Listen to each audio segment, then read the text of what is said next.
No need to wait, kids. You need not switch channels. Sit back, relax, and join Kuya Bernard in this week's edition of Once Upon a Saint. Yes! Woo! Magandang araw sa inyo mga kaibigan. Tuloy-tuloy na kami sa inyong mga tahanan. Ang inyong lingkod, si Brother Bernard Factor Canyaveral. Nag-aanyaya. Samahan po kami sa ating palatuntunang Once Upon a Saint! Yay!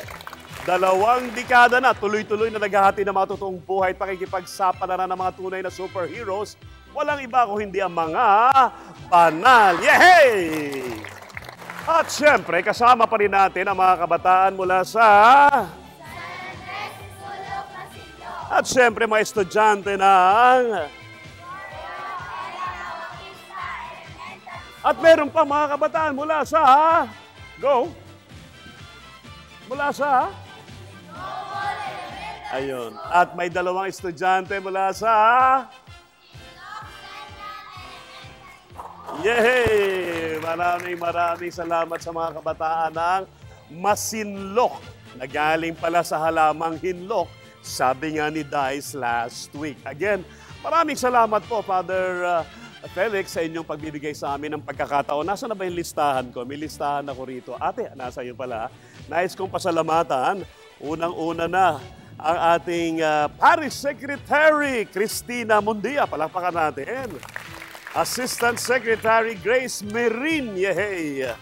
Ang ating Sakristan Mayor si Jeff Rain Enciso, yehey!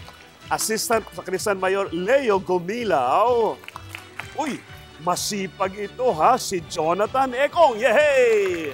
Ang nagbukas ng ating parokya kahapon. At si Ernesto Acera, ang kanilang cook. Naku, napakasarap naman ang cook nila. At syempre, nakapanayam din natin last time sila Kuya Dice Echon. Yehey! Ate Bing Barnasya, Ate Neng Caroo, Ate Nene Alejandro, Ate Pina at si Ate Terry. Yehey! Sila po yung mga manga girls nung isang linggo. At syempre, kay Father Joel Huerto, ating parochial vicar, at ang ating nag-iisa. Talaga po naman. Thank you for your kindness, goodness, and generosity. Father Felix Labios Jr., ang kanilang parish priest. At sa inyong mga taga-panood, kung nais po ninyo na makapag-shooting kami ng Once Upon a Saint, sa inyong mga parokya, sa inyong mga paaralan, parochial school, maaari po kayo makipag-ugnayan sa ating opisina. Hanapin nyo ang nag-iisang magandang si Rachel Pahamonde. Ang aming mga contact numbers, nariyan po sa ating mga television screen. Thank you very much. At syempre, ang ating santong banal ay kwento na nag-iisang si San Pancratius. Uy mga bata, ang tanong ko lang, anong natatandaan po nila tungkol kay San Pancratius, ha? At bago yan, sasabihin sa atin ni ate, ano pang masasabi natin sa ating parokya nga pala? Go ahead, go. Kami pong mga mag-aaral ng San Andres School of Masinloc ay tumutulong sa simbahan para maglinis at iba pang mga gawain pang simbahan. At napakaganda po ng amin na retablo. Retablo, yes! Beautiful! Ha?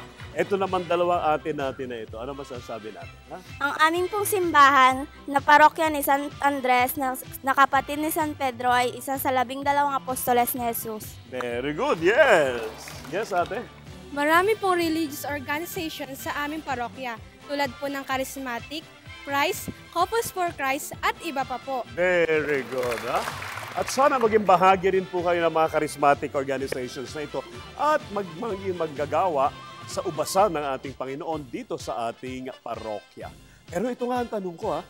Anong masasabi ninyo kay San Pancratius? Si San Pancratius ay bago siya maging Kristiyano, siya ay isang pagano, hindi naniniwala kay Kristo. Ano pa masasabi natin? Siya ay, there's no right or wrong answer. Siya po ay, ate, ano ba sa tayo ng ate? Siya po ay? Isang ulilang bata. Ulilang bata. Very good. Ano pa natatandaan ninyo kay San Pancratius? Ano pa? Ano pa masasabi natin? Siya ay, ano masasabi natin? Siya ay nakarating sa Roma sa pamamagitan ng kanyang tiyuhin na si Dionysius. Pero ano nakita niya sa Roma pag sumasapit ang gabi? Ano nakita niya sa Roma, ha? Ano nakita niya, ate? Ano nakita niya? Mahirap po na nakadamit na hindi kaganda. ay pumupunta sa ilalim ng lupa na kung tawagin pala ay mga katakumba. At doon pala sa katakumba, ginagawa ang unang misa ng mga early Christians. At sinong nakita niya doon sa katakumba? Ang kanyang tiyuhin na naging convert na pala sa Christianity. Kaya ano ang sabi ng tiyuhin? Wag sasabihin dahil pag nalaman ng iba sila ay sino ang nag-utos na patayin ang mga Kristiyano? Si Emperador Diocletian. At eto nga, pagdating sa bahay, pinapaliwanagan ng tiyuhin. Hindi mo lang alam. Noon pa man, alam ko kung sino si Kristo. Kaya kita sinama sa Roma para malaman mo at makilala ang mga tunay na Kristiyano. Siyempre, maraming tanong bakit sino ba si Kristo? Totoo siyang nabuhay na tao.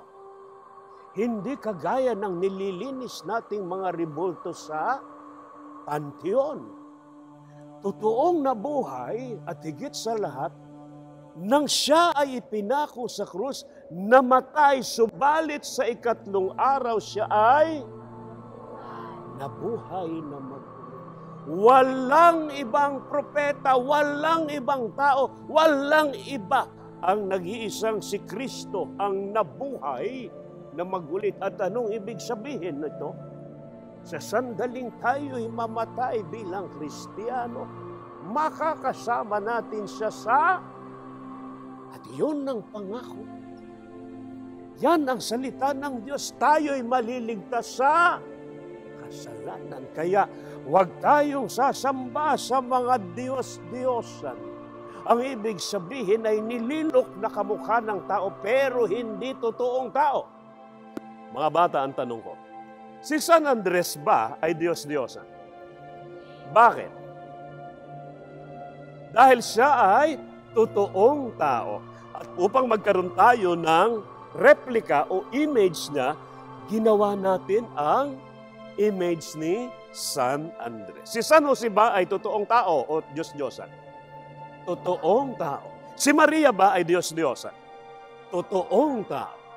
Kaya mga bata, pag tayo sinasabihin, sumasamba tayo sa Diyos-Diyosan, ipaliwanag ninyo ang ibig sabihin ng mga Diyos-Diyosan. Ayun ay nilikha ng tao para sa kanyang sarili at hindi totoong naging tao.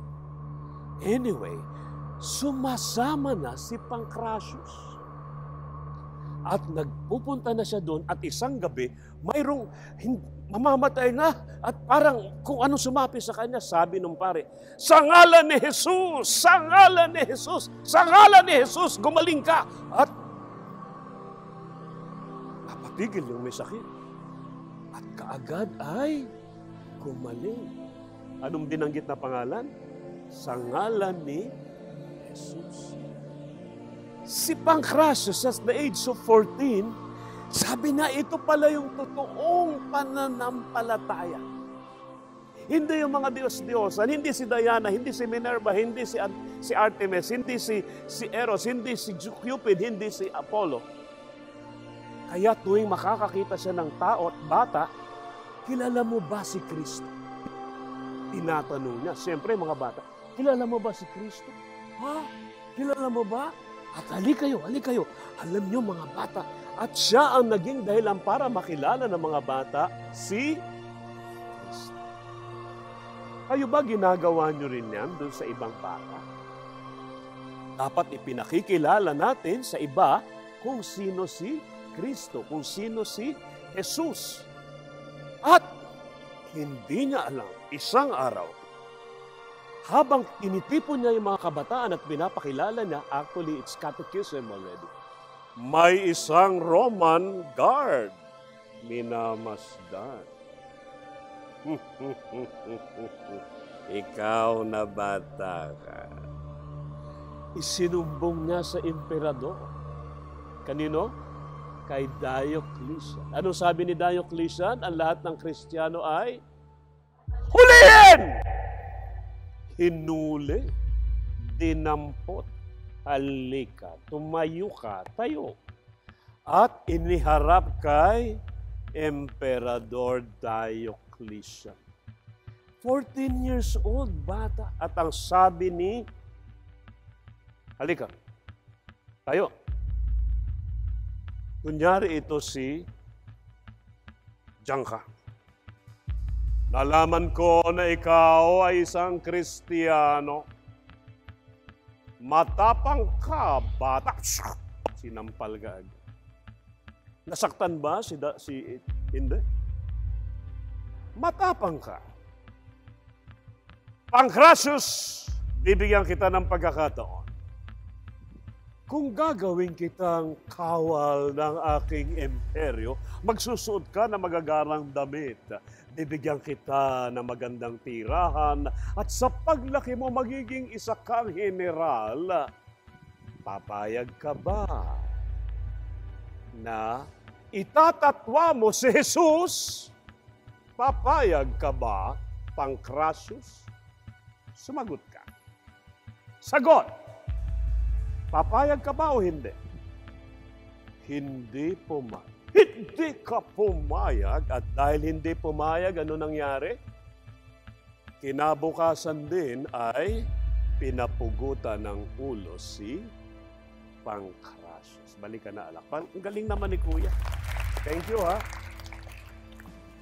Pero mga bata, natakot ba si Pancratius sa banta ng emperador? Itinatwa ba niya si Jesus? Itinakwil ba niya ang kanyang pananampalataya para sa rangya, para sa kapangyarihan, para sa magiging buhay na sa kinabukasan? Hindi niya ipinagpalit. Paglatag ng gabi, nakakalat ang dugo ang katawan ni Pancratius. Ang kanyang ulo ay nahiwalay. May isang babaeng Romana na dali-daling kumuha ng blanket, ibinalot ang kanyang katawan. Kinuha ang kanyang ulo at umiyak. Ang pangalan niya ay si Ottavalia. Siya ang kauna-unahang Roman na naniwala dahil nung nangangaral pala si Pancratius, isa sa mga pinapangaralan niya ay ang kanyang apo. At nakita niya nang sinabi ni Pancratius, sa ngalan ni Jesus, nagkaroon ng pagbabago yung kanyang. Kinuha niya ang bangkay at nilagay niya sa ilalim ng katakumba. Sa dakong huli, kinuha rin nila ito at inilagay sa sementeryo, yung katakumba sa sementeryo. Kaya ang mga sementeryo, ang mga simbahan doon ay tinawag nila na San Pancratius. Sa dakong huli, maaring hindi kilala dito sa ating bansa si San Pancratius, pero sa Inglaterra, sa London, ay mayroong istasyon na kung tawagin ay St. Pancras Station. Dahil kilala nila si San Pancratius. Sa Italia, marami nakakakilala kay San Pancratius. Pero, sa pagkakataon na ito, ang hamon sa inyong mga kabataan, ipagtatanggol nyo ba ang inyong pananampalataya sa ngalan ni Jesus? At itinatakwil mo ba ang lahat ng gawain ng dyablo? Sa makatuwid, titindig tayo at hindi matatakot alang-alang sa ating pananampalataya, maging sa ating kamatayan. Yes, palakpakan natin si San Pancratius. Naibigan niyo ba ang kanyang kwento? Mga bata, ipamahayag natin ang totoong buhay ni San Pancratius at the age of 14 ay naging bahagi na ng ating simbahan. Bilang isang martir at bilang isang alagad ni Kristo. Siyempre, bago tayo tuloy magpaalam, iniiwan po namin sa inyo mga mahalagang kataga ng ating founder, servant of God, Father Patrick Peyton, CSC, to always pray. And pray as a family, because the family that prays together stays together. And the world that prayer is a world at peace. Lahat ng yan dito lamang sa Once Upon a Saint. Yay! Woo!